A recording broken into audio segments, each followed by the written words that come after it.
धर्मा live पर मैं हूं आपके साथ चेतना। और आज भी जहां कई मंदिरों में छुआछूत और जाति पाति का भेद करा जाता है, प्रभु जगन्नाथ के घर पुरी में हमेशा से ही इस प्रथा को नकारा गया है और नकारने वाली थी खुद उनकी पत्नी श्री लक्ष्मी।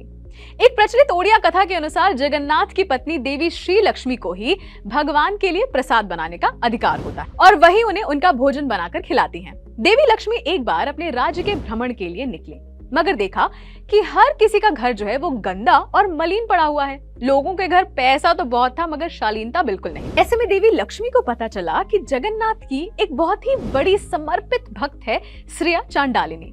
वो एक नीची जाति की महिला थी और गांव के कोने में दूर रहा करती थी। उसने अपने घर को बड़े प्रेम से साफ सुथरा कर सजाया हुआ था और देवी के सुंदर पैरों को चावल के घोल से छापा हुआ था।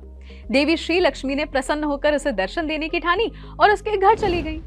उन्होंने श्रेया चांडालिनी के हाथ का बना खाना बड़े चाव से खाया और फिर घर को वापस चली। मगर जब वो अपने पुरी के महल पहुंची तो वहां दरवाजे पर उनके पति जगन्नाथ और उनके बड़े भाई बालभद्र खड़े थे। दोनों ने उन्हें अंदर आने से मना कर दिया और उन पर दूषित होने का आरोप लगाया। लक्ष्मी ने अपना सारा ऐश्वर्य और सौभाग्य बटोरा और गुस्से में वहां से चली गई। देवी लक्ष्मी ने अपने लिए दूर तट पर जाकर एक सुंदर महल जैसा मंदिर बनवा लिया और अपने भक्तों के साथ वहीं रहने लगी। लक्ष्मी के जाते ही जगन्नाथ और बालभद्र को खाने के लाले पड़ गए।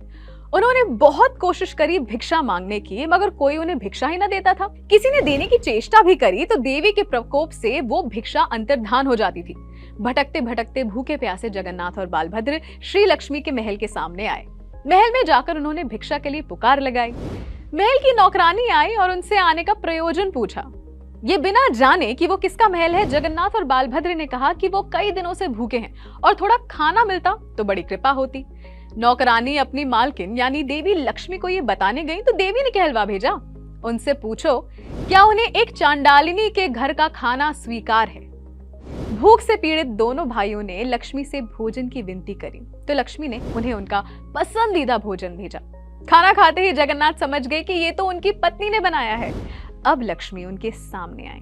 उन्होंने अपने भाई संग मिलकर देवी से क्षमा याचना की। देवी श्री लक्ष्मी ने उनसे वर मांगा कि मैं आपके साथ वहीं वास करूंगी जहां कोई भेदभाव नहीं होगा। सब जाति पाति का भेद भुलाकर एक दूसरे के साथ खुशी खुशी खाएंगे।